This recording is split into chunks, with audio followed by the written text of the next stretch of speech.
It's easy to look at somebody and be like, your life must be so sick. Man, you have no clue. Talking about the mental illness stuff, it used to be this thing that I was ashamed of. I'm just now trying to unwind this idea that I have to be unhealthy physically or in pain in some emotional way in my life to create good music. If someone says that I did a good job, I'm like, yeah, I'm good. Someone says that I suck, I'm like, I suck.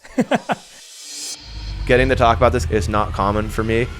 Right now, I need it more than ever. Hey everyone, welcome back to On Purpose, the place you come to become happier, healthier, and more healed. Today on Purpose, I'm joined by singer-songwriter Noah Kahan. Noah's highly anticipated new album, The Great Divide, is out April 24th, alongside his brand new Netflix documentary, Noah Kahan, Out of Body, out April 13th. Please welcome to On Purpose, Noah Kahan. Noah, it's great to finally meet you. Thank you for having me. I'm a huge fan and this is awesome. So thank you. I have to say, I'm a huge fan. Thank you for sending your documentary in advance. I'm actually really looking forward to people seeing it because it was so raw. It was so vulnerable. It was super real. I felt like I got to know you before I got to know you today. And then when we're sitting down before the interview today, I'm like, oh wait, I feel like I've already got very familiar with you. Yeah, it's so weird, like, to know it's going to be out in the world. Like, it was almost like I was able to compartmentalize the process of making it with like not thinking about anyone seeing it so that I was able to kind of be more myself. Interesting. And then in a lot of ways, it was like really therapeutic to film and to watch back. It's like a very heavy experience, like watching yourself and getting to see your family. But like my family and I were talking, we're like, we're actually so lucky that we got to be a part of this because how rare is it to get to see how you all interact with each other in a natural way and like how you can kind of take into perspective, like what it would look like from an outside angle. And like watching it back, I think my whole family was like, we are really good to each other. And like, we all are funny and love each other. And so it was a really amazing, like chance to see who we are and through the eyes of someone else and through the artistic lens of like a director and hopefully soon the audience, it's just a special thing. So I appreciate you watching it.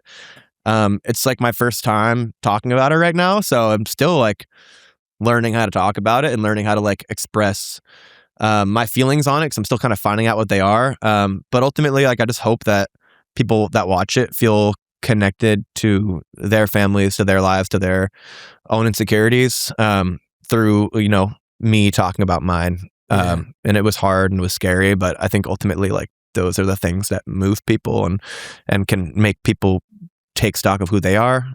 So making it, there was moments where I was like, should I talk about this? Should I say this? Like, should I really say what I'm feeling? So I have this like hyper active ability to like know how it's going to be perceived and just trying to put away like my concerns about how people would perceive me and just try to be myself was like a fun challenge and I think helped me in like my own life now. Yeah. Well, I really hope this conversation is as much a discovery and exploration for you as it is for us. And so that I hope that it helps you in the journey of what you're trying to do and the mission and the purpose that's behind it. We see so much of your childhood in it. You talk about it. Like, what's a childhood memory that stands out to you that still defines who you are today? My dad and I in the documentary play Father and Son at the end, which is like the first song I learned to sing and one of the first songs I learned to play guitar on with my dad. And so I think playing that song at this senior citizens home in Hanover was like really defining because it was like my first time performing and it was my first time realizing that like I wasn't as good as I thought I was. I think I thought it was really good and then I went and did that performance. I'm like, oh, like this is really hard.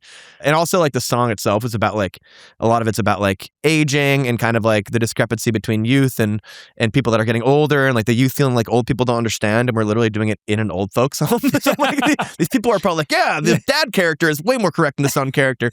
But that was like a defining moment for me. And also the only time my dad and I have ever performed like for anyone besides our family until we did the documentary. Wow. So I always remember that, like a really special moment in my childhood. That is special. That's super special. What were you like as a kid? Like, how would you describe yourself growing up? I'm one of four, like kind of like middle child. Like it's my older brother, my older sister, then me, then my younger brother. So I was kind of like in my own world a little bit, I think. Very creative, very like aspirational to do something creative with my life, even from a very young age. but also like very distracted, distracting, just kind of trying to be heard, even just around the dinner table or in school, just like trying to make my voice the loudest one to get like a chance to say what I had to say. And what was your method? Just raising your voice? just yelling and like, just being like an asshole basically, I think. But just trying to be heard and trying to like get the attention that I wanted, just kind of being in the middle and trying to just have my voice be one that people can hear. I was not a great student. I think I was pretty smart, but didn't really care much for school because I always wanted to be a musician. And truly, like every year of school for me felt like just one more year of me not getting to go be a singer.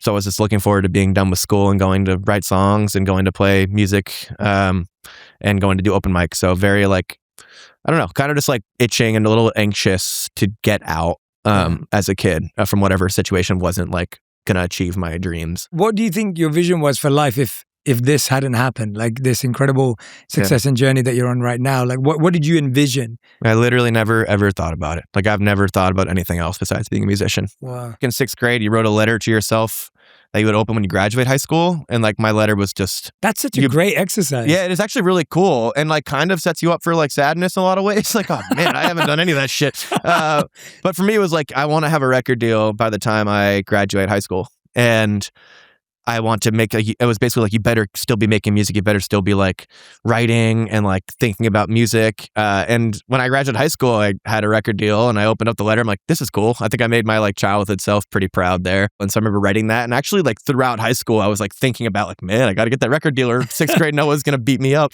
But yeah, that was always my life plan. I think if I people do ask me all the time about what I would do if I wasn't in music, but it's always with the context of already being in music. I think music is my job feels so me focused all the time and like so centered on who I am and marketing me and marketing my vulnerability and whatever. And so I think just something that would be focused on other people and focused on like helping other people and extending myself to help others spotlight themselves. Just something that wasn't so Noah all the time. Yeah, for sure. You've talked about how like writing as a teenager was an outlet for feeling different.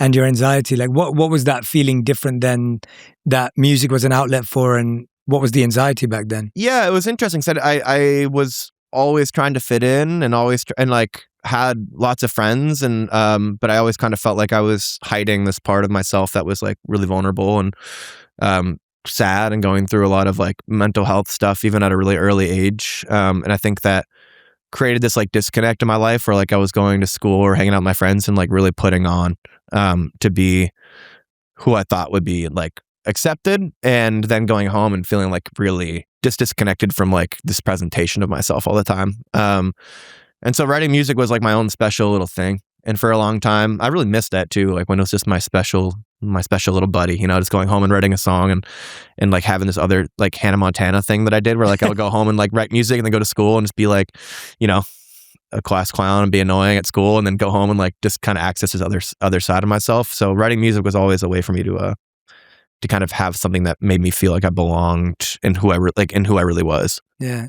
Do you miss that because you don't feel you get to do that anymore in a certain way? Like I just feel like everything I do, even like internally on my own, like I just always am thinking about it from like how is this going to move my career forward? How do we market this? Like, I don't know. When you like start to be sentient to like who you are and what your music can represent to people, it can affect like the intention. And so sometimes I worry that I'm not saying things that I feel. I'm just saying things that sound like deep or sad or whatever. And I like to think that the music that I put out is all stuff that I connect to, but it's just in the writing process and in like thinking about like, how do we market your vulnerability in the next album? How do we like show people this other sad thing? And when it's like, I feel like there's all this shit that's up for grabs and up for like, everything that I have is going out and being taken in and being absorbed or being sold. And I miss when it was just me and the guitar and like the only person in the world that was going to hear that song was maybe my mom and then my notebook or whatever.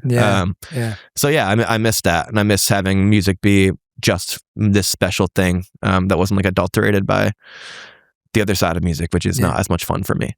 But what I'm hearing from you is that in your writing process, you're almost using that awareness that you have to go, oh no, I want to write with intention and I want to write with my real feeling. And it almost feels like you're using it as a filter, which I guess you're saying in the past that filter didn't exist. You didn't need to.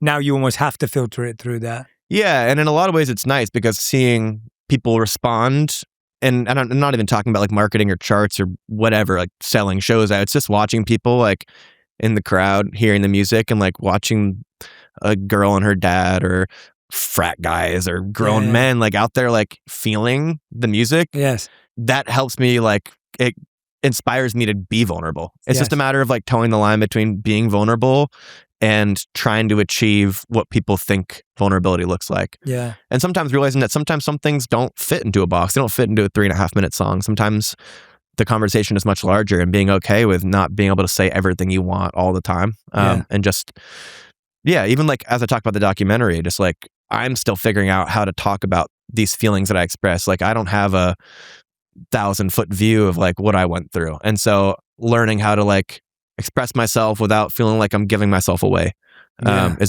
something that I've been grappling with a lot. Yeah. There's this, I mean, just for whatever it's worth, when I was watching the documentary, my wife randomly was walking through the room and she stopped. She didn't even know what I was watching. Mm-hmm. Like she just thought I was on my laptop. And I'm watching it, and she walked in on the moment where you're singing for the little wonderful girl who has cancer. Yeah. And my wife just stopped and was like, she heard it and she was so mesmerized. She came over and she just saw the little girl and she was just crying. And it was like, that was just your music and that moment. And she had no clue what was going didn't on. Know. Yeah, she didn't know. And it had an impact in like this very passive way of even experiencing it. And I think that says a lot about what you're channeling and putting through. That's the most wonderful compliment. That somebody that, I'm sure your wife has a very different background than I do, like, or maybe she was from my hometown. I don't know, but no. But just like somebody that's not in my world or in my body or in my experience, like finding a connection within themselves or like an interest in something. I think that's like what mental health. The conversation about mental health for me has been so cool. Is like understanding that where I came from is my own, and I grew up with privilege and with access, and like that people that didn't have that are still connecting to the feelings there, and it brings us together, and it kind of helps equalize our differences into this like larger similarity of just going through something mentally. Yeah, I listened to you and I'm like, wait, was I from Vermont? Like, you never why know. does this stir my soul? Like, and I'm not just saying that to flatter you. I'm like, I'm like, wait a minute, why does this hit so deep? It's such a beautiful thing of like connecting to strangers or people from different walks of life and different backgrounds. But I find it fascinating that you talk about, almost missing this old experience. But then in the documentary, you kind of started with like this line of, I'm so afraid of losing this special thing and it might go away. Yeah. And so it's almost like there's something beautiful about what's happening now too. Yeah, it's I think I'm just constantly in like a grass is greener mindset and constantly trying to go backwards. I worked with this songwriter in Nashville, and he's this older guy. I started when he was in his 40s. His name's Tom Douglas, great writer. He said songwriting is all about trying to go back and to somewhere simpler and somewhere easier. And I think that's how I live a lot of my life. And I'm very actively, like hyperactively aware of moments as they're there. And I'm not able to be inside of the moment because I'm so worried about when it's gone, and I know I'll never be able to go back to it. And so in the documentary, you see a lot of me being like this imposter syndrome of like, I might not get this ever again. This might all go away. And for having worked for so long, for like 8 or 9 years before I had that kind of moment that allowed me into those big venues and that like more kind of like global success, I guess, I'm so aware of how fleeting and how hard it can be to re-find it. And so I think I spent so much time worrying about not being able to get it again, that a lot of those moments I wasn't able to fully live in. So when there were moments like Fenway Park in the documentary, as you see in the movie, like that I'm able to fully be in, those are so special to me. Like, and you felt you were like that was one of the few times that I felt like I was just there and like looking out, and I just felt like so with everybody else in that moment and not thinking about before or after. And that's why that show was so special to me. Like the fans all being there, the venue, amazing. But like for me, selfishly, it was just like, oh, I'm here. This is awesome. I am right where you guys are right now. And I felt like the same for a little while. I mean, I feel like I love watching that genuine kind of present yet anxious feeling we all experience, like that shot of you lying on the lawn at Fenway, like lying on the ground and texting right at the beginning. Yeah. And it's like, you're like, I can't believe I'm here. It's surreal. Yeah. But then you're like, but I'm anxious. And when I watched that, I'm like, but that's so real. Like that is the most present way, in one sense, to experience anything. It's like, that's the human experience, right? It's like, man, I always am so jealous of, like, and maybe there's no one exists that can do this, but someone that's just like fully living in the moment, like fully like just accepting things as they come, being right there, experiencing everything and not thinking about the context or the future. It's possible, it's possible. Oh, that'd be so sick, dude. If you have a guy in LA that you could hook me up with, like just implant something in my brain. So I don't know if it's I only know the meditative way to that. I don't know the technological way to that. But, even meditation, bro. I'll be meditating and I'll be like, man, I don't think I'm meditating good enough, dude. I meditated so much better when I was young, dude. It's hard. Meditation, like, it's so it's hard. powerful, but it's so hard. Difficult to It's like golf. It's hard. It is, and it takes a while. Like, it's the consistency is key for meditation, I think. But I'd like to learn more about that from you someday. Of course, right? Of course. I love how you talk about though this. I think what I'm getting at is I just feel like you're really honest about how we all feel. I think it's very easy to artists to be like, all right, I had this success, Sixth Season was insane, like the next thing's going to be as big or bigger. And the reality is, I think anyone who's had any success, you're always scared of your next thing. Oh yeah. Like that's just such a normal human emotion. And so you talk about this idea of being scared and sad for the next album. How does that bleed into your creativity and how do you use it rather than be controlled by it? That's a great question. I'm still learning. I mean, when I was 16 years old, no record deal, nobody knew I was like making music or anything. I remember still feeling that way. Like I wrote a song called Sync when I was a kid and I like loved this song. And then the next day I was crying. So I'm like, I'll never make anything as good as that again. So there was no stakes at all for me at that point in my life. But that feeling has chased me around throughout my entire career and was incredibly difficult coming off of Sixth Season just because I kept on raising like the stakes emotionally for myself to have to follow it up. And for the first like year after being on tour for 3 years of Sixth Season, I was just kind of lost in how to fight that feeling. I had a conversation with a few different artists. I don't necessarily want to name them just because I don't want to put them on the spot, but they had gone through this themselves, like burnout and major success and needing to follow things up. And the advice was just like, the best advice I got was like, it's just not going to be the same process and you can't control it. You can't like try to make it perfect and it's just going to be what it is. So I had to just kind of let go of this idea of like the follow up and just make music for that same, 8-year-old that picked up the guitar the first time and just make music because it's what I'm supposed to do. Yeah. It's beautiful to hear that you actually reached out to other artists who've gone through similar things. And have you felt that support in that community? Because I think there aren't so many more artists now who are talking about their mental health and are talking about the creative process and everything else. Absolutely. Yeah. I feel like people really want to talk about themselves, I think, and sometimes it's just getting that conversation started. It's funny because like creativity and its intersection with self-worth is so difficult for people to navigate. That's so well said. Explain that for me. Just I think a lot of times as creative people, as writers, actors, whatever, podcasts, you feel like what you do is who you are. And when you're talking, what your job is expressing yourself. You feel like when you can't express yourself, you're not good at your job and you're not good at satisfying this need to let yourself out. And so it becomes very lonely because you feel like admitting that to somebody is not just admitting that you're struggling in your job, it means you're struggling with yourself. And that can be really, really difficult to say to somebody, especially somebody that you look up to that you think has it all together. So like talking to these people was really hard. Like my voice shakes on the phone being like, I just don't think I can write songs anymore. And I don't think I can do this. And like having to open yourself up to somebody like that and be like, and be afraid that they're going to say, well, that sucks, and to hear someone say, I get it. And I went through that too, or I have my own version of that in my life. It just makes the world feel brighter. It makes like the clouds over your head just for a second go away. And you're like, at least, even if it's not fixed yet, at least you've been here before and there's a path out. So I'd like unbelievably grateful to those artists, to my family, to my wife, to the people that like sat with me in those feelings and like observed how I was handling it and recognized that I needed some help. So I'm really grateful to the people that helped me. And if you're listening to the podcast, like, thank you so much. And this album would not have happened without them. So everything you just said was so well articulated. I hope you listen back to it because it was just everything you just said about creativity and self-worth just resonated so strongly.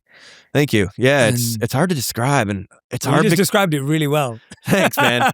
It's hard. I was like, you literally just summed up the essence of. Dude, when I was a kid, I was like, even when I was going through this stuff as a kid, like writer's block and stuff like that, I would just look up artists with writer's block and hope that I could see a quote from somebody that would just like unlock everything. And I found a few, but like I tried to make a vow to myself to like talk about creative struggle because it's really isolating and really lonely, and it just feels like you get stripped of who you are, and it just feels like you're drowning. So I always want to try my best to share what I've gone through, just so people can maybe hear it and be understood for a sec. Yeah, absolutely. I mean, not to compare, but to reflect my own experience. From when I started the process, I spent the last 12 months trying to figure out just what the topic of my next book was going to be about. And it was the most excruciating 12 months of my life because I've written 2 books. This was my 3rd book that I'm writing. And I wrote chapters, threw them away. I wrote chapters that I thought were quite good, and then I read them back and they weren't. And I was overthinking, ruminating, and everything else. And then 12 months later, I was like, I'm going to write a book about overthinking. Yeah, that's what I've just done for 12 months. Totally. That's your experience. That's what my actual experience, rather than, writing from a place of knowing. I'm going to write from a place of what I'm struggling with. And it just... That reaches people. Yeah, but it took me a year to like even come to that conclusion where... And did you feel like when you kind of made that choice internally, like, did it feel easier, and did it feel like the words flowed and like so much more? Yeah. But it was because before I was trying to technically figure out like, yeah, well, I had this really good book, I did really well, like what was good about it, like how would I repeat that, and what would that chapter structure look like if it matches that structure?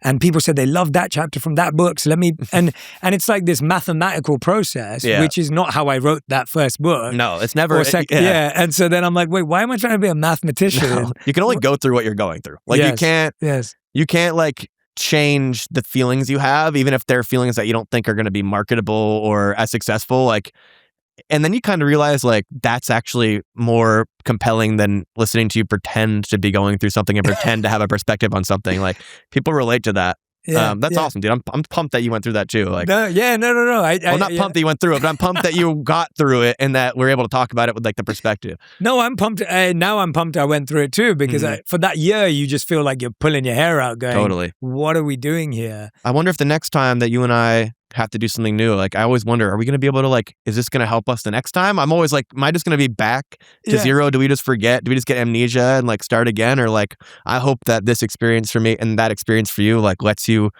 have a little bit of like confidence for the next time. Yes. Yes. That's like what I'm trying to tell myself, like I just went through this hard thing creatively. And I'm going to have to be more creative in my life. Like, let's hope that these lessons actually help me instead of like just forgetting about them and getting lost in the sauce. Yeah. I feel like writing down these lessons protects them for me personally. Like I'm like, I need to journal about it. I need to write about it. I need to cement what you just said. Like this idea, this moment where we're having this interaction and be like, Noah said to me, I hope we don't forget these things. Dude, I do the same thing. I write whenever I used to write a good song or a song that I thought was good. And then I would put in my notes app, like everything I did to get that good song. And it's funny because when I'm going through something hard, I'll look back at that. I'm like, okay, I'm trying and it's not fucking working. So yeah, it's complicated.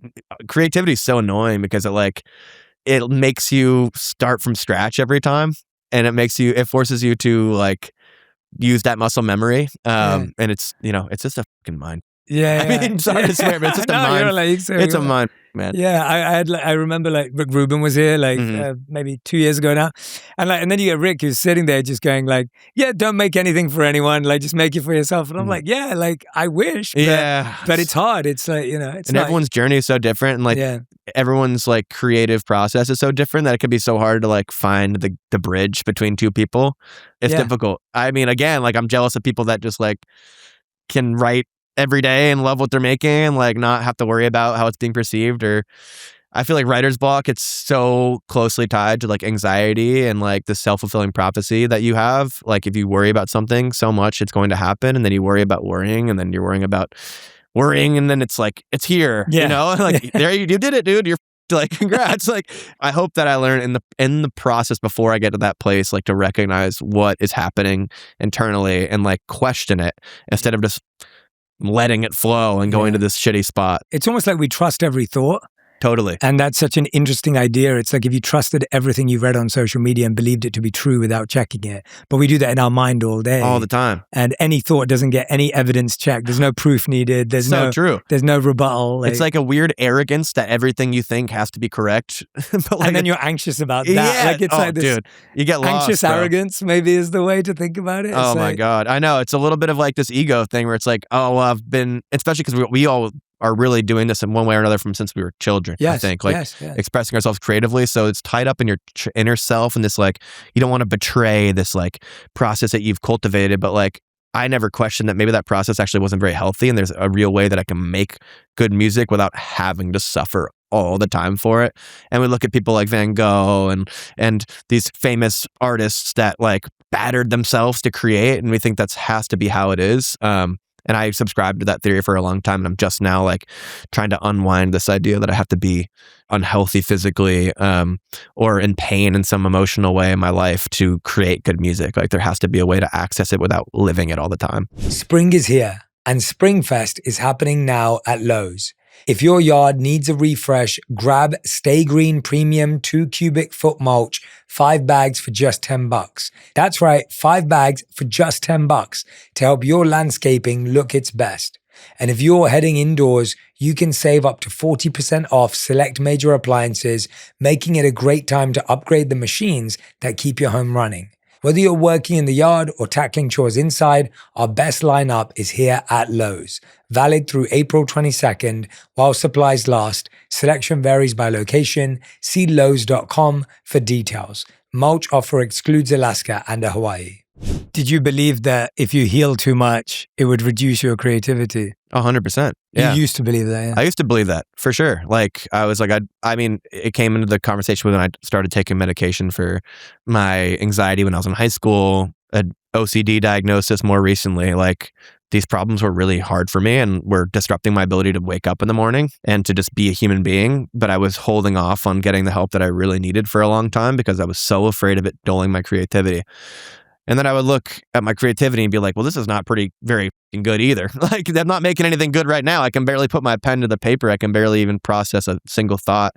And I was like, I don't want to get help because I'm worried that I'll be happy and I won't care about making something and I won't feel pain and it won't be painful enough for my audience and it won't be scared. The feelings won't be real enough for my audience. And it just took like kind of just saying, well, I don't want to live like this anymore.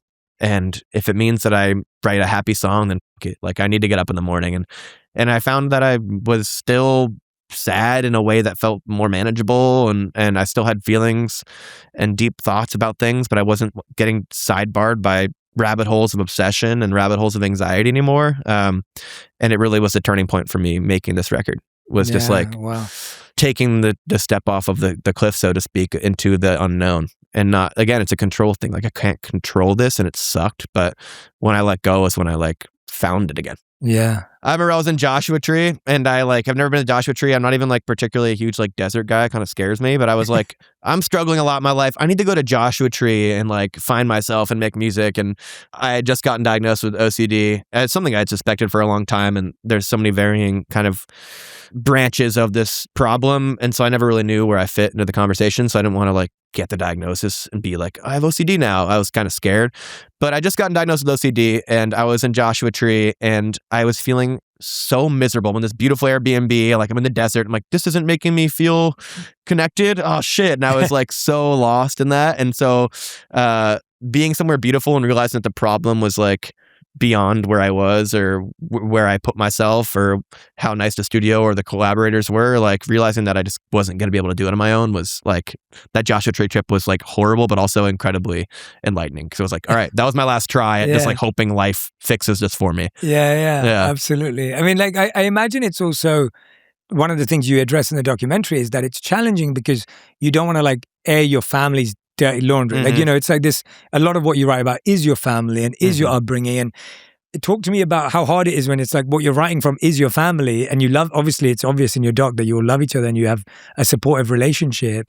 But at the same time, it's hard to do that. It's complicated, man. Yeah. I think actually like one of my biggest regrets is not knowing how to communicate how I was feeling and choosing to do it through the songs that were then marketed to millions of people and heard by millions of people without having that conversation first of saying, hey, mom and dad, like this is what I'm feeling about, you know, your guys' divorce or whatever's going on in our lives. My dad's, you know, brain injury and these things that like I never really knew how to talk to them about. I'm much better at saying it in songs.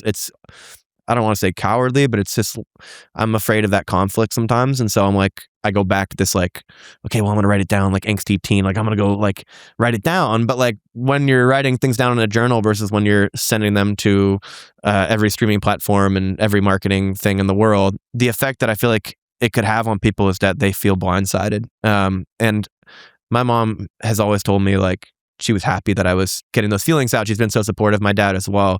But I still felt like this regret of being like, I wish I had talked to you guys about this first, because it would have been so much healthier. It would have been more fair to you. It would have been probably more helpful for me. And it's hard to like you said, air the dirty laundry in a way that's fair to everybody. And I don't think I did that in my last album. So I've been really trying to be intentional about making sure I communicate what I'm saying and why I'm saying it to my parents, my family in this next album. And making sure they have a fair shake to say, hey, maybe that makes me feel uncomfortable. Like, please don't do that. And the documentary is like another huge extension of that. Like, allowing these people into my home, into my parents' homes, into their marriage, into my dad's injury, into my issues with my body, and things that will be seen in the documentary. It's been really important to like be communicative with each other about what people are comfortable with, why we're doing it, why it's important to have hard moments in there, and how it can be helpful for people. Like I had a conversation with my sister, and I'm like always checking in to make sure they're okay with this. And like, it's been this big anxiety thing for me of like, I'm so worried that you guys feel like I'm using you or like trying to exploit our pain or our experiences for my own gain. My sister said it best. She's just like, is it painful to see dad from the outside angle like this? Yes. But like, she's like, I really think someone who's going through this in their own way with their parents or their friend or family or partner is going to be helped by it. And so there's like a greater good to those like uncomfortable, vulnerable feelings. And that made me feel better, like hearing them be supportive of it and not be like mad at me or scared, or it's helped me kind of grapple with my own anxiety about all of it and about and showing the world my family and my life. Yeah, thanks for sharing that conversation with your sister. I didn't know that. When was the first time you kind of talked to your parents about this? And what was that interaction like? It was hard because like when we started the documentary, I don't think I was fully aware of like where it was going to go. And I think obviously that's kind of how all good documentaries are. Like it starts out with something that feels small or controlled, and then it becomes something, I don't know, more universal and deeper. And so, I'm just like, yeah, they're coming to film some stuff. And then suddenly, my dad and I are like having this really intimate moment on the porch or a conversation in the yard. And I think the best way that I've always been able to be vulnerable is like conversations like this, where you're not like, here are the things that you have to say. Like it just kind of happens naturally. But I think we were kind of just like, yeah, they're just going to come film some stuff and I'll probably play the acoustic guitar and we'll leave. And then it kind of like developed into this more intimate, like vulnerable piece. So I think they learned with me as things were happening, what it was going to be like. And man, like the first time watching the documentary, because you see it all get made around you, you're kind of able to like pretend it's not happening. And I think we all were kind of like, oh, let's think about that later. But like when it finally was time to watch, it was like one of the most stressful days of my entire life, man. Yeah, it was. Yeah, kind of. Have you watched it with the whole family yet? Yeah, so it was. I got it first, and one of the most poorly timed edibles of my entire life. I was literally, I was like coming up on this like weed edible, and the documentary gets sent to my inbox, and like I'm gonna send it to my family, but I really want to watch this first.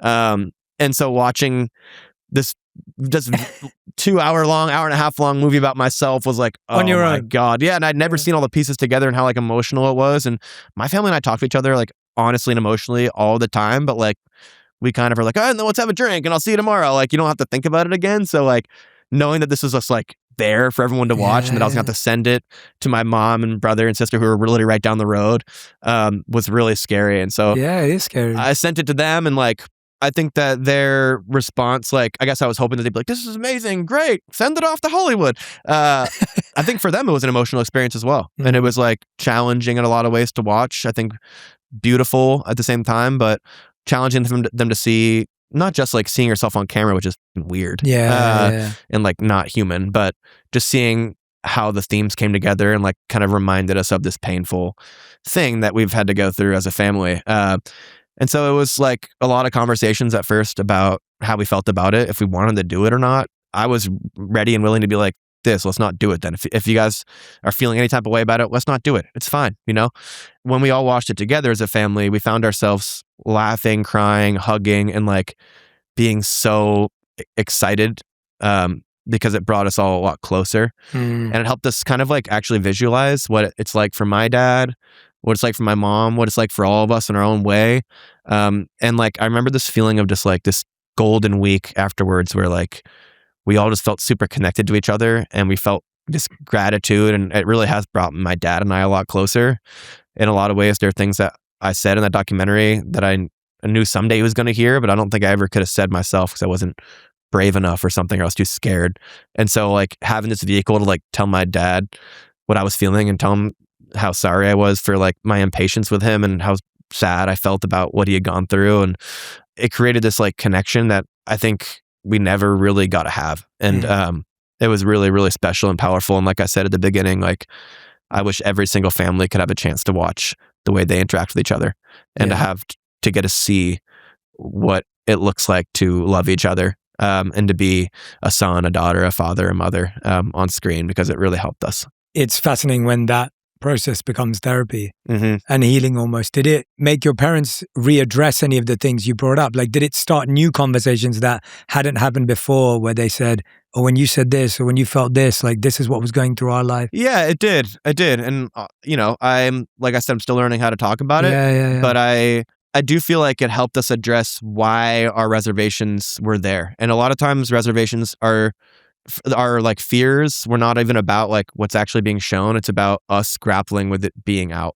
For sure. Like I remember thinking about this thing with my dad where I'm like, oh, I don't want anybody to like see my dad as vulnerable or like going through this hard thing. And I think the truth was that I was grappling with my own like shame or whatever about it and my own like embarrassment for having my own vulnerabilities and so it wasn't even about like what's on screen. It was about my own internal dialogue about it. And so I think that was really important. It opened up a lot of conversations about like, my dad loves this movie. He's seen it. This isn't about him even in this moment. This is about my own shit. And so I need to work through this and stop being like projecting my own fears onto these other people in my life, which was really important and a hard thing to accept. But I think a lot of us had that realization, and that was really healthy, I think, to kind of express that to each other. And painful things, like we don't always want to talk about them all the time. And with people living all over the country and people being in different walks of life and my family and my life, like it was nice to have to kind of force ourselves to confront some of these feelings. And it was really healthy. Yeah, it's. I'm only sharing this because it's reminiscent of a conversation I had a couple of months ago with Chris Hemsworth, who made a documentary about his father's Alzheimer's. Oh, wow. Yeah. And so it's about his dad's journey, and he's forgetting details, and he felt the same way as you did, where it was like, am I like putting my dad's story out there like this? Like, and then what he said was when he watched it, it was really emotional for him and his dad to watch it, but it was actually most amazing to watch his sons watch it because they watched it and they were like, we want to spend more time with grandpa. That's amazing. And he was like, that was, and it's that kind of thing where I'm listening to you going like, this is something that your family has come closer together over it. Yeah. Which is why you're saying like you wish every person could almost make a mini doc about their life and not even share it publicly. Like it sounds like a healing experience. Honestly, it'd be a cool therapy thing to do. It'd be very expensive. But no, totally. And like so much of what we feel other people are going through is really just a projection of how we are experiencing our own pain. I think like my dad is the fucking man. He is happy doing his thing. He loves his life. There are struggles like in any person's life. And he has, has had to struggle through this injury, but a lot of it was just me worrying about him and like making it seem like it was for some reason, his responsibility to feel that same worry that I had. And it's not. People experience their pain differently. And I learned a really good lesson through making this documentary that like my view of the world and view of people's trauma isn't always accurate, and it's not fair to like suggest that they're going through what I think they're going through all the time. I mean, that's huge. Yeah. If there was any lesson we could all learn, totally, that's huge. Like to be able to actually go, oh wait, the way I process stuff isn't the way people process stuff, and just because I'm judging this thing doesn't. I mean, that's huge. And totally, man. What a great lesson to gain from. It's helped me like they're using the word selfish. My therapist is like, let's say self-focused, but like a lot of times we think we're helping people or we think we're speaking some truth into the air, and it's like that's not at all what's going on with this person. And so getting to see that up close and getting to, my favorite thing is when my family and I are like, oh my god, we have to send this to dad. Like he has to watch this. Like we're all so nervous at how he's gonna feel. I send to my dad. He's like, I love it. Like very simply, like, it's great, buddy. Love it. I'm like, wow, that was like not what I expected you to say. And like, it takes this huge weight off my shoulders and like makes me happy that he's like, no, I know what's going on. Like, it wasn't like this like kid's gloves. Hey dad, this is how you look. He was like, oh, hell yeah. It's like, I look cool, dude. So that was amazing. Nice. Yeah, That's amazing. Nice. And you haven't even had the premiere yet. So I can't imagine how proud he's going to. I mean, I know. That moment on the porch, I mean, seeing him choke up and I kind of be like, all right, we're just going to, Yeah. I mean, he's so proud. Like, man, that's one of the most like, I remember. Tell me about that moment. Yeah. I remember it's hard I think for me and my dad sometimes to like address these things. And so it's hard to get emotional about it. And not so much of me like wants to have that conversation and to like hear him say that he gets it. And I just felt like that was the closest we got. And the fact that it was able to happen for the documentary is amazing. But just for me, that moment was really important. Just like seeing him kind of be like, I know it's complicated and it's hard.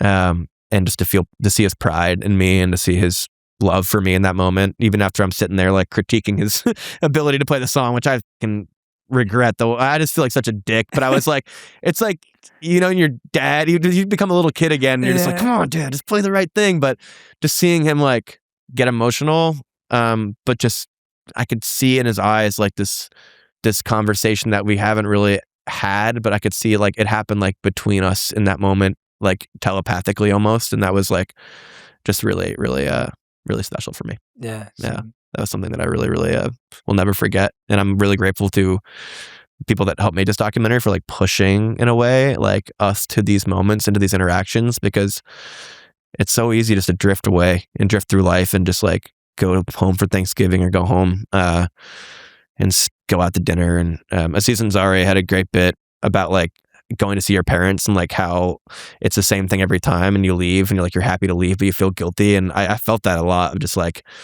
I feel like I came here and we didn't solve or work through anything. We just like were together, and that can be beautiful, but sometimes you want more. And like those moments with my family like allowed us to confront a lot of things and allowed us to have like moments that we'll remember forever. It's beautiful, man. Thank you. Yeah. I can tell it's emotional. Yeah, it makes me emotional, man. Yeah.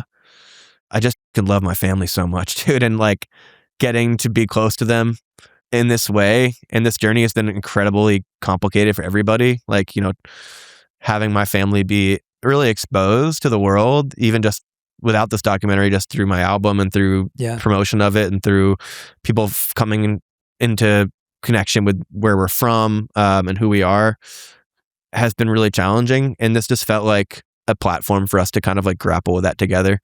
And even after, and like the editing and the conversation about what we wanted to be in the movie, it just allowed us to like heal a little bit, I think. And like just allowed me to find like peace with a lot of it. And it's fucking crazy, man.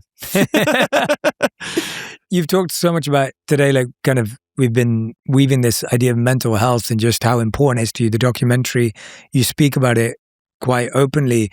Has success made mental health harder in some ways, or has it made it better in some ways? It's so hard to say. Like my mental health challenges weren't going anywhere, whether I became a musician, like a touring, like professional musician or whatever I am. They weren't going anywhere. I would have been interested to see how they manifested. I think it's introduced this lifestyle and this like level of like I said, this like self-focused kind of business lifestyle has created a lot of mental health challenges for me, but also has kind of allowed me to confront them in a way that maybe like if I went to college and went and got a job in an office or somewhere, I could probably more easily not ever deal with it. Interesting, yeah. So in a lot of ways, I think it's helped me, but it's also introduced a lot of different challenges into my life that you see in the documentary, but also just wouldn't be there without music and touring and creative struggle and just all the things that go along with being in this like weird industry. Yeah. What's your most daily or regular experience from a mental health point of view that you go through? I think a lot of it is just like self-image, and that like extends to like physical image, but also like mental image. Like I worry that I've just wasted so much time like hating who I am, and just like being aware of this thing that's happening to me that like is like feels like it's grinding me down sometimes, and like and knowing that I have this thing and that knowing that it could be better, but it's not right now. Like that's probably my most, like I wake up and I'm like, why do I feel like shit? Like I'm pissed. It's a beautiful morning. The birds are fucking chirping. It's beautiful outside.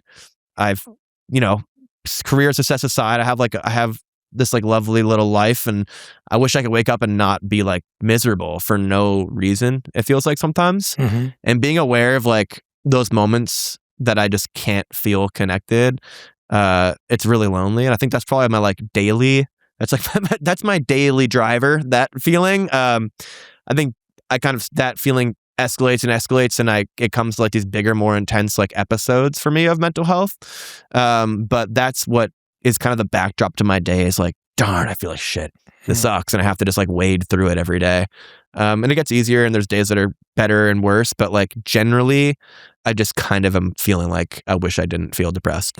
You know? Yeah, I felt it was really brave for you to address the body dysmorphia image approach. I wasn't expecting that, and I think you kind of really went there. It felt so courageous in one sense to do that, and of course honest. Yeah, I feel like I don't know, and I say it in the documentary, just like I don't know where I fit into like the world of this thing I'm going through. I'm never really confronted in a way that's like, and this is how I feel about my body. It's like it's just this thing that lives in the back of my brain that is like more prominent than other times.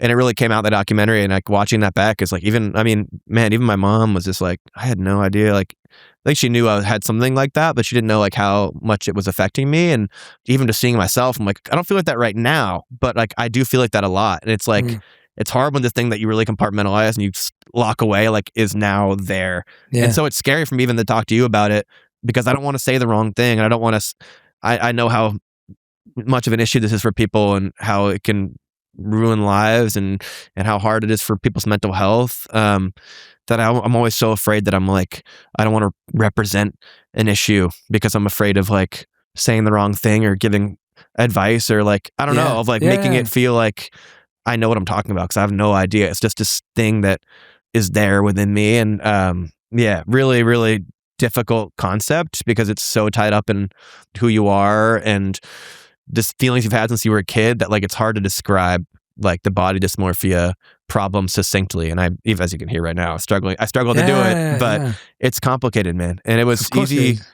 I think it's easy to say like I want to talk about that, but when it comes time to talk about it, like I don't feel eloquent at all. I don't feel articulate. I feel like it's just this like dreamlike stance that I have to fall into. It's weird. Yeah, I think it's a strange challenge that we put on ourselves and other people to properly articulate these extremely nuanced daily regular feelings that don't always make sense. Like in one sense, we're trying to finally package up some perfect words around something that changes how we feel about it daily. Yeah. And it's almost an impossible task. Totally. Because you're absolutely right that you can feel something one day, people feel it differently. I just felt like you don't see a lot of men especially being able to say that publicly. And so I think it's going to help a lot of men and just even coming to terms with it for themselves. Man. I remember like I have this song called The Shape of My Shadow, which was weirdly one of those like hour moments where I like felt really aware and understanding of my struggle with it, and like it goes away. But in that moment I wrote this song and played it live on World Mental Health Day in Florida a few years ago, and was like hearing it being heard for the first time, and then walking off stage and like having people in my crew and people in my life come up to me and be like, dude, like men especially, be like, I go through that too. Wow. And like that was fucking cool that you did that, bro. That's like amazing. I feel that one, and like people that I wouldn't expect. I think you think like body dysmorphia and like you're like physically looking at somebody and like, how do you look? Like, is this person look overweight? Like they'll probably connect with it. Does this person look really skinny? It's not how it is, man. Like it's almost not even about your body at all. Yeah. It's, for me, it's not even, I don't think it's even about like what I actually appear to be. It's how we think of ourselves. So these people coming up and saying that to me was like, this is like important. Like this is something really, really difficult to articulate and to talk about. And like the fact that I just had 3 people that probably wouldn't have said anything to me if I never played that song come up and say like, hey dude, like thank you, or like I get that. And that's huge. It was really special, man, and eye-opening, and it like makes you feel like more sensitive to people, and like you just never fucking know what someone's going through, man. Like you really don't. Yeah, you don't. And it's easy to like look at somebody and be like, your life must be so sick. And then be like, man, you have no fucking clue. Yeah. And you assume that, right? If someone's like put together or looks a certain way, or maybe they're making a decent living or whatever it may be, it's like we just go, well, okay, well, you don't have any real problems. So, you know. Yeah. Oh, it's such a good point, man. I always, whenever I come to LA and do like anything like this, I'm always like, oh yeah, like I got driven here in the black SUV and I'm going to come here and complain about my shit. Like people in the world right now going through so much, and it does feel like there's a push and pull of like, how do I talk about what I'm going through without like being insensitive to like people who are struggling in much more significant or just different but significant ways, while also not discrediting what I've gone through at the same time. It's been a real challenge for me to talk about. I hope that in the documentary, people can see that through line through everybody's life, that regardless of sex, creed, class, gender identity, race, that people can like find things that connect us, like these feelings that are painful. I like to think everybody's experiencing something similar in some way. And maybe that's not true, but that's like my hope, is that there's like world peace, but like we all can have a conversation no matter where we're from about our mental health and how it's affecting us, and like we can hear similarities in some things. And that's what I hope is true, because with everything, you know, that's going on in the world right now, like how, you know, divided the world is and how awful people are being treated right now, that we can find ways to be brought together through vulnerability and through being honest with each other about how we feel. So is that how you think about making an impact on the world with everything you see? Is that where you focus? I think just trying to be like completely honest about how I feel, like whenever I can, because then it doesn't feel like you have to perform. And I was talking to somebody last night at this like weird party thing, and I was just like, dude, if you start making music like trying to sound like somebody, then when the time comes to like you want to be yourself, it's gonna feel like you're lying. Yeah. So like if you can just be as honest as you can and like accept whatever that does for you socially, career-wise, emotionally, like live and die by that, because then you never have to change and you never have to adjust your presentation. All you have to do is reach within, which you've been doing forever anyway. So yeah, that's well said. Yeah, and I think that's the difference also between actors and musicians. Like, you know, an actor does have to pretend to be someone, and that does affect their personality, and it does affect their self-image, and it can deeply affect everything from the way they speak to the way they look. Or have you done acting?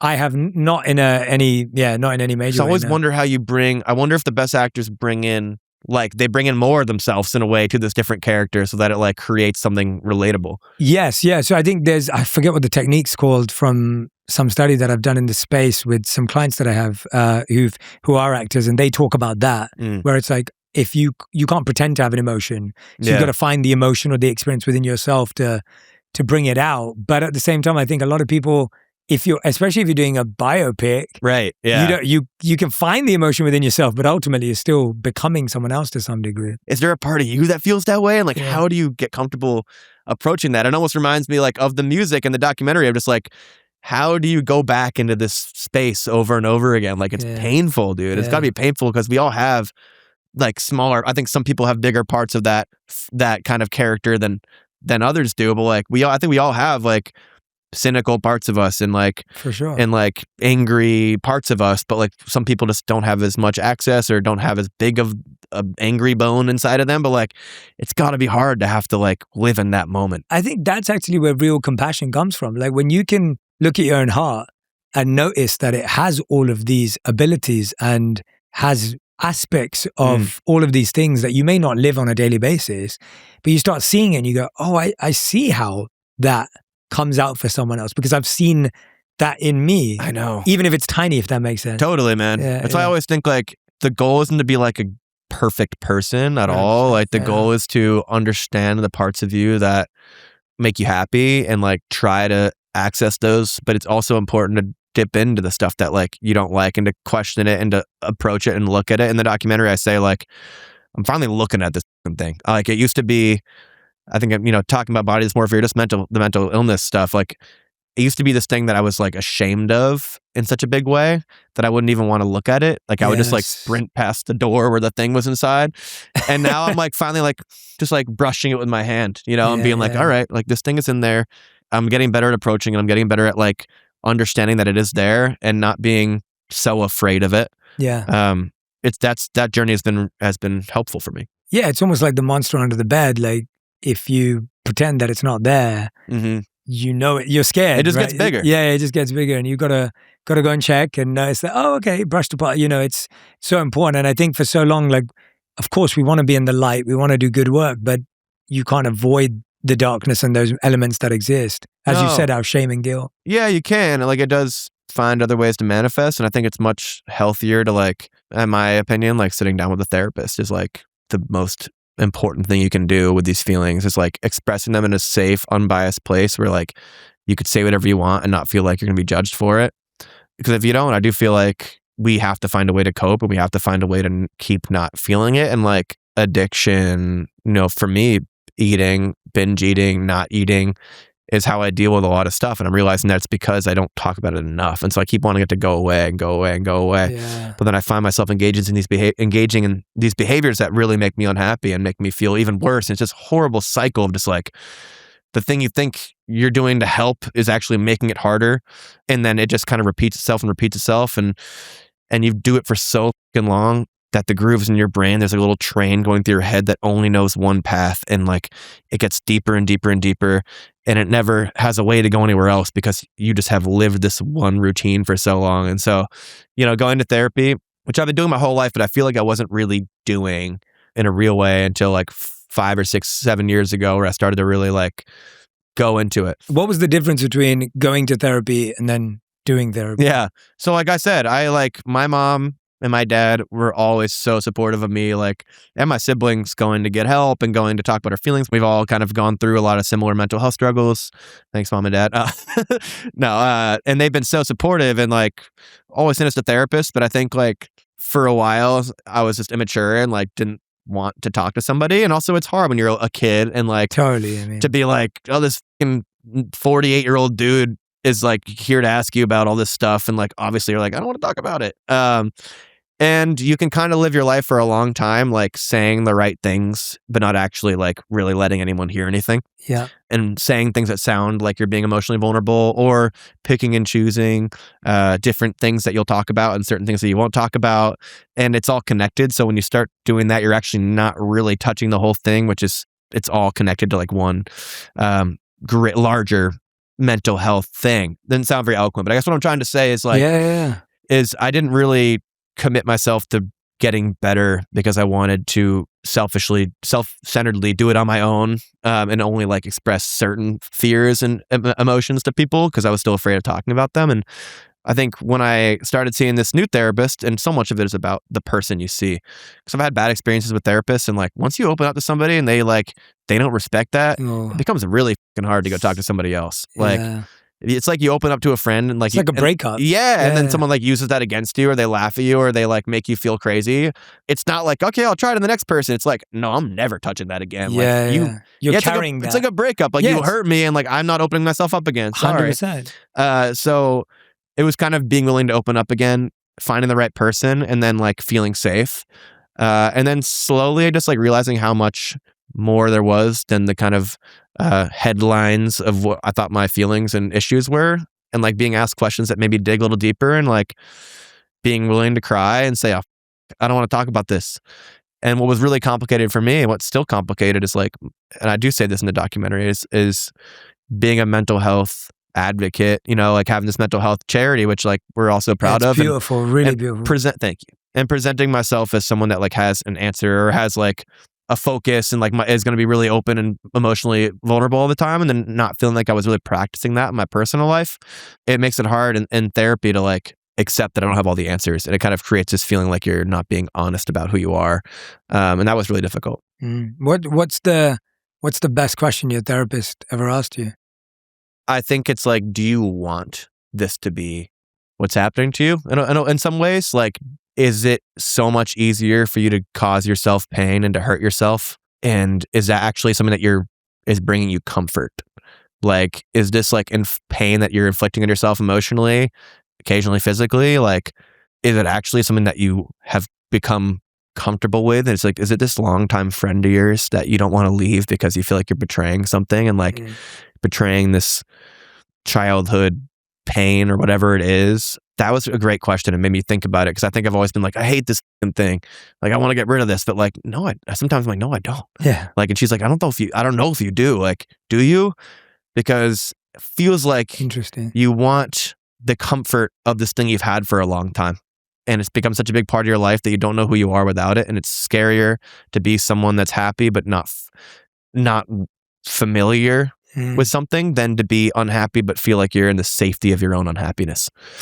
Oh, that sounded great. Actually, wow. You saw my reaction. Damn, dude. Yeah, I was like, I gotta put that in a song. But that was like the most important thing I think she's asked me, and she's just so wonderful. I hope my therapist isn't watching this, but thank you so much. Yeah. But that question really helped me understand the context of what I was really feeling. Yeah, thank you for sharing that. Yeah. I think a lot of people will get a lot from asking that question to themselves, or hopefully going through that with their therapist. I think you said in the 2024 Grammy party, you were like talking about parties earlier, you were saying you felt like the least cool guy there. Mm-hmm. And it was like, that was the feeling you were having at that time. And that goes back to that image and grappling with that emotion. And is there a bit more peace now? Because that was your first time being there, right? It was like you're nominated. Like, do you think that is natural when you're doing something new and first time and then it goes away? Like, what's totally. Yeah, absolutely. I think I really like wanted the experience to be what I'd always dreamed of, because I'd always dreamed of that experience. And so like I got in there, and the vision of like what I thought I was going to feel and what I thought it was going to look like just wasn't what it was. And I just kind of felt like outside of all of it, and it wasn't anyone's fault. It was really just me not having the confidence to like engage with this new experience and wanted to be comfortable. And so I felt really isolated. And then my mom is like talking to everybody, and everyone loves her. And like, I'm like, damn, my mom's so cool. And I'm just sitting here. My mom and Brandy Carlisle are talking, and like my mom loves Brandy. And like, I just kind of felt like the kid in the cafeteria that like didn't have anyone to sit with. And just knowing that like the end of the night, the only like measure of success I was putting into the night was if I won this Grammy or not. Yeah. Because I had built this thing up to be so important to me. And so it kind of made me feel like I had no purpose in the room. I felt like my purpose was no longer needed, and that was no one's fault. And it was on me for putting all the stock into this award.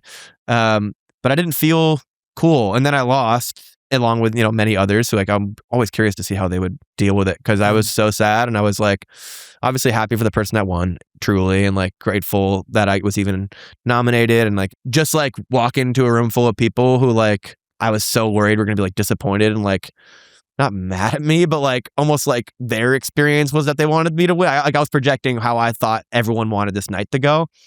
And so like walking into the room with like my family, my friends, my wife, like all these people on my team who had worked so hard, and like just feeling the disappointment, like just really made me feel like I was on an island, and that I like had let everybody down in my life. And I feel like I let my fans down. And I was like, I wanted this so bad. Like, I'm sorry guys. We wanted it for you too. So, yeah. I think they did, man. And, I know that's not the case, but this time it's like, I feel like I've gone through so much since then, and like reevaluating what I care about, and like realizing that what I care most about is the story that I can tell with my music, and the music that I can make, and that no one can take it away from me. No one can vote on it, and no one else can have it.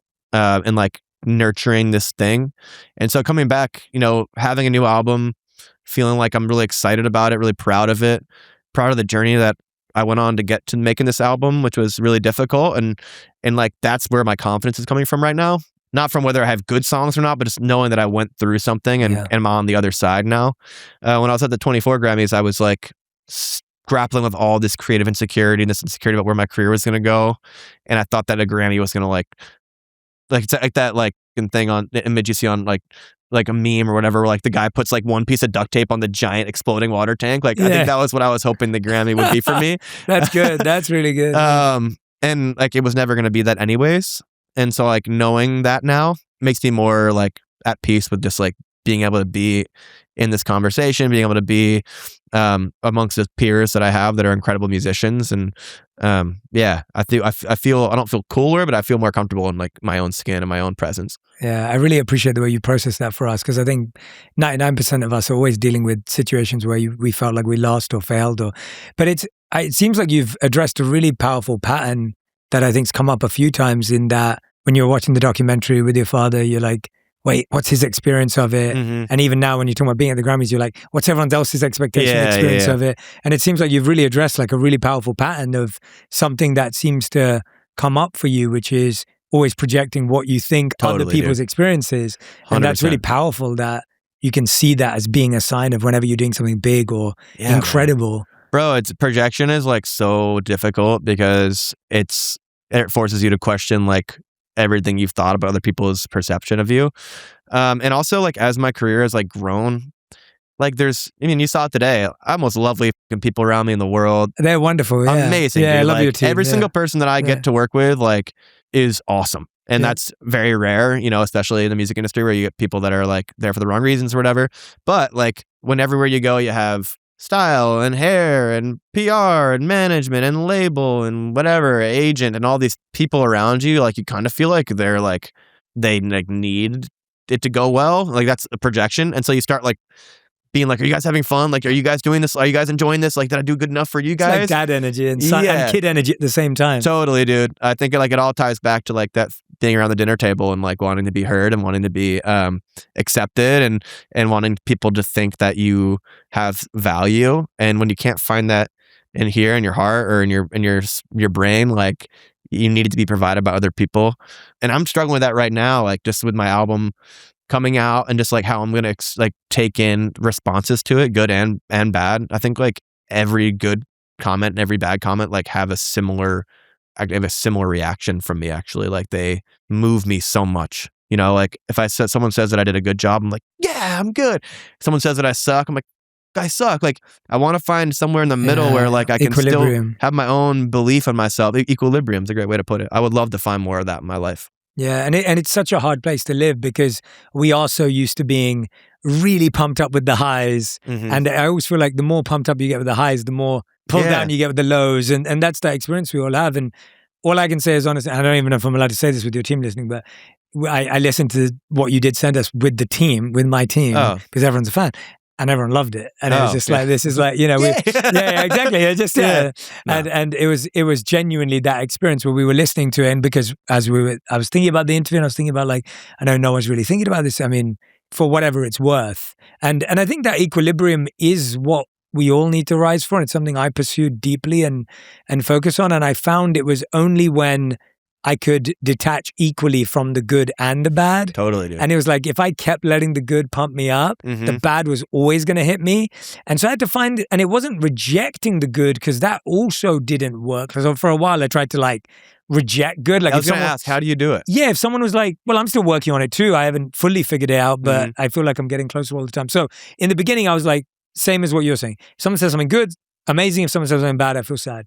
Then I did the opposite, where I was rejecting both. So if someone said something good, I'd be like, all right, whatever, like, I don't need to know. And if someone says something bad, I'd be like, oh, I don't need to know. And that's the part I'm at now. Yeah. And I was like, that doesn't work either, because now, and then what I started to realize was I allowed the good to go in deeper, and I allowed the bad to almost be filtered more clearer. And what I mean by that is, instead of the good going to my head and my ego and my that kind of like arrogance, it was going to my heart as fuel for like, this is why I do what I do. Gotcha. So if someone said to me like, hey, your work, which you've heard, like your work helped me to save my marriage or not commit suicide or whatever it is. Like I was like, oh, let me really access that. Like, don't just take it as like this buzz, like dopamine. Yeah, it's like take it where it lands. And then when you get feedback or you get the bad, it's like, oh, let me not take that to my heart, and let me actually allow that to be like, or let me get the clarity of what could I improve or what could I work on. It's so complicated, man, but so smart. What it's you just subtle. said, it's very subtle, but it's helping at least. I'm not saying it's the end. I think there's multiple layers to it. Can I ask you more about that? Of course. Yeah. Sorry to interrupt you. Oh no, go on. Like letting the good in, and I totally feel that, because like I think I've started to do that as well. It's like, this isn't just like a dopamine hit. Like I'm not putting a Zin in my mouth right now. This is like, there's something there that's important that like I have to internalize to help me do it again and do more of it, and like to kind of like hone in on that specific thing. But how, when someone says something hurtful to you, or like, I guess it's like hate versus criticism are two different conversations, but like when someone says something hurtful to you, like how are you taking that in? How do you let that in? Because it just like, it can like sits in my stomach and like makes me feel like shit. Oh yeah, I can relate. I know Yeah, exactly. horrible. Definitely relate. Yeah, it's the worst. I think what I've tried to do is to try and separate, if possible, and not everything is right. It's like if you've got muddy water, there's mud and water. And my job is to get the water and remove the mud so that I can give drinking water to myself and the people I love. Yeah. And so my job is to be a sieve or a filter to be able to go, all right, let me take the mud out, which is the sting, the pain, the hurt, the ego, the arrogance, and see if there's any water left for me to hold. Right. And if there is, then that water will actually rest quite beautifully and perfectly. Yeah. And now I don't have to take it in. It's something I just have to hold and make space for, but I'm not going to hold on to the mud and the sting and the arrow because that's the part that pierces through us and breaks us down. That's really beautiful, man. Yeah, and it takes practice. Like I'm not saying I do it all the time and I'm not saying I don't fail at this all the time, but it's like, I think that practice has been really helpful because accepting both didn't work, rejecting both didn't work. And the Buddha always talked about the middle path. And it's always like, if you're going to hold something, don't hold it too tight, but then you can't hold it too loosely. So it's like, how do you hold something just beautifully? Yeah. And it's almost like how you'd hold your wife's hand. I don't want to go from Buddha to golf, but golf, it's like, so you want to have like a bird in your hand that you're not going to crush, but you won't let get away. That's a Buddha, and that's literally no way. fun. We got to get you on the golf course. But dude, that's it. Like if you're holding your wife's hand, you're not going to squish it where it's like she never wants, like you're like, oh, you're never going to leave, but you're never going to hold it softly where you don't have any affection. It's like, how would you, I feel like holding my wife's hand is like a good. That's a really good analogy. I mean, that's a really brilliant way to do it. I have like really struggled to accept criticism and I mean, any like hate or anything like that. Dude, me too. And I think there is a difference. There's a difference. Like, I think you have to. There's some shit that's just like, oh, you. Yeah, you know, like, there's some stuff that's like that. Yeah. But even criticism can be hard. Like, for sure. Take it so hard and like. And I think it's hard because we don't deeply receive in the heart the good. Yeah. It's kind of because it's just the dopamine. Yeah. So it's like we deeply receive the bad. That's so true. And then it's we like, just that's let the all dopamine. I actually feel, right? Literally. I think that's why we like, sometimes I watch like these horror movies and I'm like, oh man, I hate the part where they're all like happy in the beginning. I'm like, get to the part where they're all getting fucking chopped up. You know, because that's like that's this thing inside of us that like, dopamine, that feels more like, for some people, or for me, it feels more like that's the stuff that reaches you more because it's painful and scary. Yes. I'm not a psycho. But dude, that's really, really eye-opening for me. Like, and I want so bad to work on that. And work on accepting the good too. And I'm a rejecter of the good a lot of the times because it's like this superstition of like, if I let any good in, then it'll all go away. Cause like I need to be, like I said, like I need to be in pain. Yeah. But there's gotta be a way, like you said, to like, to take it without it killing me, but with also like in a way that I can take the lesson away from it. I love that, man. Noah, you've been amazing today. Like, truly, Oh, thank you. I feel like you're the easiest guy to talk to. You're like so much fun to hang with. Like, I'm like, I hope we get to do this offline. But me too, man. We end every episode with a couple of segments that I want to take you through. These are fun because you're such a fun-loving guy. So now, before you go, though, I want to say thank you, man, because like getting to talk about this kind of stuff in this way, like, is not common for me. And so it really means a lot, like, in listening to you care about the questions you're asking and the responses. Just for me, it's been like really cool. And, you know, I've listened to your show and everyone says like, this dude is the man and like, you are awesome. And like your intention, like into the world for what you're doing is really, really special. And right now I need it more than ever. So thank you, dude. Like for real, you're the shit. Like I would say this off camera, I'll say it on camera. Like you are awesome, bro. Thank you. Oh man, that really touched my heart. Thank you for saying that. I mean it, dude. I'm practicing what I said earlier, which is really allowing that to... And then I'll say something shitty to you. And then I'm going to try and figure that out. But nah, man, thank you, bro. It's been sweet. Honestly, that means the world for me coming from you. And this is like, this hasn't even felt like an interview. I feel like we've just been like, honestly, like those are my favorite conversations where I feel like we've just been talking and I could talk to you for another few hours. I was like, I know, it's over, bro. I can keep going. I just want to be mindful of your time. But these are some fun segments because you're such a fun-loving guy to end with. And I was like, yeah, this guy's music's so deep, but he's just such a good time. Like it's so all right. These are two little games that we got, and then we have a final 5 that we do with every guest. If you've listened, you would know.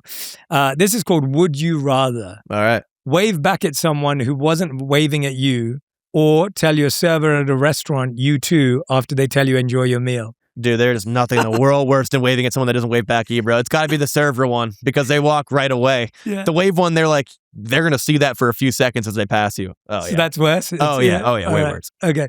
Trip and fall on stage at one of your concerts, or forget the lyrics to your song while performing on national TV? I've tripped and fallen so many times, that people are like almost expecting it. So I'd say tripping and falling. Forgetting words on national TV, that and sucks. You just pop right back up. You just got to get back up and go, dude. That's amazing. Be extremely self-aware or completely oblivious? We were just talking about this. Ooh, I want to say be completely oblivious, but like it would kind of like spit in the face the conversation we just had. I'd say be completely self-aware because there's always room to... You can make yourself a little bit more oblivious if you want to. Yeah. Send a text by accident to the person you're talking about or accidentally like a really old photo while stalking them on Instagram. Oh, it's so tough because the text one could be terrible depending on what you're saying, but liking the old photo is like crazy. Like I've had that happen to me, obviously, and like people are like, dude, what are you doing? The amount of times you must have scrolled to get to that photo. I think sending a text by accident, but those are both bad things. They're both bad, yeah. Your dog can talk and has a very strong personality that clashes with yours, or your dog can't talk, but they don't really like you. That's what I already have, dude. I have German Shepherds who look at me, they're just like, yeah. You're going to play video games again? Another spliff? Great. Like, I think probably dogs that don't like me because I can convince myself that they're just like, look mean. I love it. Play around with Tiger Woods, but you accidentally hit him with the ball on the very first hole. Oh, shit. Or play the best game of your life at a fancy country club, but you're alone and can never tell a soul how good your game was. Oh, dude, these are really hard. Yeah, they're very hard. I think I would probably curl up into a ball and die if I hit Tiger Woods with a golf ball. I think I'd have to just play by myself and play well, which doesn't happen to me anyway, so perfect. So it's not really a choice. Yeah. All right, so this game's called Gut Reaction. Noah, just complete the sentence. My favorite compliment to receive is... I love your shoes. I love getting a compliment on my shoes. I was actually going to ask you where your shoes are from when you walked in today, and I waited because I was like, I need a pair of those. It's happening. Yeah, it's happening. It's happening. I was genuinely going to ask you. I'll tell you, I don't know. I've been looking for shoes with those laces for a while. Yeah, these kind of laces are nice. Yeah. I want. Yeah. All right, we'll talk about shoes later. My guilty pleasure artist or song is? Oh, Send Me On My Way, Rusted Root. Okay, all right. The most unhinged thought I've had this week was? Oh, dude, I was driving and I had this intrusive thought where I was like, that's probably like some OCD shit, but I was like, I could just like swerve into that lane and just like everything up, bro. Like everything. I've had that thought before. Isn't it crazy? It's so crazy. And then you're like, wait a minute, why did my brain go there? You're like, oh, Jesus Christ. Then I'm like rearranging my hands to make sure I'm like very much staying on my own lane. But yeah, that's probably my craziest one. The hill I will die on for no reason is? Mac and cheese is just like not very good. I think it's like a pretty creatively boring dish, like literally just wheat and cheese melted. Like I feel like a caveman probably was the first person to make mac and cheese, and I think people go a little too crazy for it. People get too excited. They make it in such large quantities as well. You and my wife would have a big debate over that. I know people really don't like when I say that. Yeah, you and my wife would. The weirdest place I've written a song is? I wrote a song in the bathroom of JFK one time, which was crazy. Yeah, like it's like I think I was hungover, and it just came to me, and I was like, this would be a fun story to tell if I finished this song. And I like wrote a whole song on my phone. It hasn't come out, but if it ever does, that'll be a fun one to tell. Okay, so it's not out yet. Yeah. All right, so taking a shit, brother. That's what it's going to be called. One thing my wife makes fun of me for is? I like to just sit there and we get these big bags of Tootsie Roll and mini Tootsie Roll Pops, and I'll sit there and one bite just crunch the entire thing. I'll do like 50 in a row. She calls it crunch time, and it's just hilarious because you just hear my teeth like shattering against the lollipops, and she's like, I think she just hates it. I don't think she makes fun of it as much, but that's a weird thing that I do around my wife. Do you do it on purpose now? I just love it, dude. I don't have the patience to like lick it or whatever. I'm just like like in my teeth, my incisors, dude. They just destroy that thing. That's amazing. All right. Which fellow music star would you call to help you bury a dead body? I'm calling my buddy Niall Horn. I think he would do it with me. Nice. Yeah. All right. Got it. That was quick. You were like, I know. Niall would do it. He owes me one. Yeah. And the last one of these for gut reaction. First artist you'd want next to you on a long bus tour ride. Ooh, oh my God. My buddy Corey Harper, awesome singer-songwriter, one of my best friends in the world, and just like the funniest man alive. Yeah. Amazing. Gut reaction, you were good. That was great. Thanks, yeah, dude. That was fun. Those were good questions. You were really impressive. All right. Final 5. We ask this to every guest who's ever been on the show. These have to be answered in one word to one sentence. Okay. Usually one sentence. First question. What is the best advice you've ever heard or received? Be where your feet are. Great advice. Second question. What is the worst advice you've ever heard or received? Play it safe. Yeah. Question number 3. What's something you used to value that you don't anymore? I don't value like my physical appearance as much as I used to. Wow. Yeah. Which I could expand. Yeah, please. Oh, I can? Yeah, Oh, yeah, I was yeah, like, yeah. I only got one sentence. Yeah, no, I want you to. Like, it took me a long time to be comfortable with the way I looked, like my face and the way I look. And while I want to be healthy and I want to have better body image, I don't like need people to think I'm attractive. And that's been a cool thing. Just kind of get to be myself. That sounds really freeing. Yeah, it's dope. Yeah, that's awesome, man. I love hearing that. Question number 4, what's something that you didn't value that you value now? My time. I think I value my time more than I value my time more than I ever have. I always wanted to grind so hard and like be the dog that just like works as hard or harder than anybody else. And now I'm like so much like, this is my time. I'm going to do what makes me feel good in this moment instead of like feeling like I need to be doing a million things. I love that. And 5th and final question, we ask this to every guest on the show. If you could create one law that everyone in the world had to follow, what would it be? That is a great question. I was going to say using your blinker when you turn, but that's actually already a law and people just don't follow it. That's a great answer. If I could create one law, you are not legally allowed to post videos of fireworks. Like, I'm so tired of seeing people post videos of like 4th of July. I'm like, dude, that looks horrible. No one sees what you're fucking trying to look at. You're laughing, your hands are shaking. Like, just enjoy the fireworks, dude. That's it. Brilliant. That is hilarious. We've never had that in the history of the show. So that is a great answer. That's like, I might actually like that. I might need to like start petitioning for that to become a real law. I love it. Noah, you are such a good time. I hope you genuinely felt seen and heard today on the show. I hope you felt you got to share in a safe space what you're going through, and really did, man. You know, and long may this continue. I hope you'll come back. I hope we'll do a lot more of this. So. Dude, totally. Thank you, Let's go play pickleball or something sometime. I'd love to hang out with you outside of it, and I appreciate being on the show. It's really cool experience and very helpful, and hopefully people hear this and like we both feel heard. So thank you, man. Thank you, man. Thank you. If this is the year that you're trying to get creative, you're trying to build more, I need you to listen to this episode with Rick Rubin. Follow your own inner guide. It directs us. It might not make sense to us, might not make sense to anyone else, certainly won't make sense to anyone else. And that's okay. It's fine.